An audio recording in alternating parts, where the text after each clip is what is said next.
महाराष्ट्र की सियासत में अब बड़ा बदलाव आया है, जहां एक तरफ एनसीपी नेता अजीत पवार ने अब डिप्टी सीएम पद की शपथ ले ली है, तो वहीं दूसरी तरफ शरद पवार इसको लेकर अपनी पार्टी एनसीपी को और मजबूत बनाने की बात कह रहे हैं।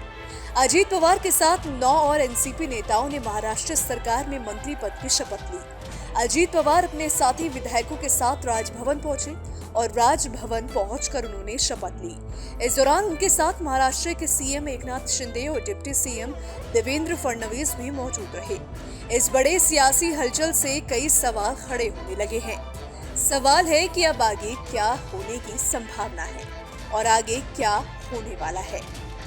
अब महाराष्ट्र की सरकार में 2 डिप्टी सीएम रहेंगे। दरअसल सवाल इसलिए भी उठ रहा है क्योंकि अजीत पवार ऐसी बगावत पहले भी कर चुके थे।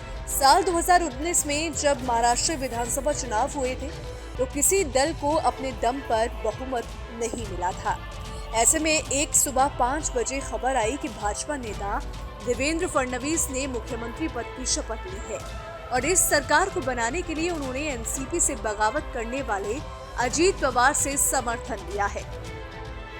अजीत पवार ने उस वक्त अपनी पार्टी एनसीपी से बगावत कर देवेंद्र फडणवीस को समर्थन दिया था और 3 दिन के लिए डिप्टी सीएम रहे थे।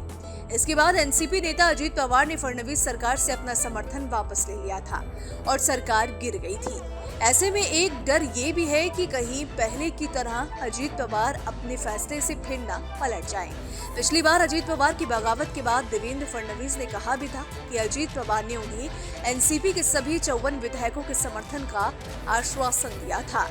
फडणवीस ने कहा था कि उन्होंने मेरी कुछ विधायकों से बात कराई जिन्होंने मुझसे कहा कि वो भाजपा के साथ जाना चाहते हैं। हालांकि अजीत पवार ये भी दावा कर रहे हैं कि उनके साथ 40 एनसीपी विधायक हैं। बताते चले कि राज्य विधानसभा में एनसीपी के कुल 54 विधायक हैं। ऐसे में 40 अगर अजीत पवार के साथ जाते हैं तो निश्चित ही ये ठीक वैसी ही स्थिति हो जाएगी जैसे कि 1 साल पहले शिवसेना में हुई थी। यानी एकनाथ शिंदे ने बगावत की और फिर सरकार को समर्थन दिया और बाद में कानूनी लड़ाई से असली शिवसेना का नाम भी उन्हें ही मिला। गौरतलब है कि उद्धव गुट और शिंदे गुट के बीच सियासी टकरार उस वक्त शुरू हो गई थी जब एकनाथ शिंदे ने अपने खेमे के कुछ विधायकों के साथ उद्धव गुट से बगावत कर दी थी। इसके बाद शिवसेना नेता कुछ दिनों तक गुवाहाटी के होटल में भी जाकर ठहरे थे। इसके बाद लौटकर उन्होंने भाजपा के साथ सरकार बनाने का दावा ठोका था। इसके बाद भाजपा के समर्थन से शिंदे ने अपने समर्थक विधायकों के साथ महाराष्ट्र में सरकार बनाई और देवेंद्र फडणवीस डिप्टी सीएम बने।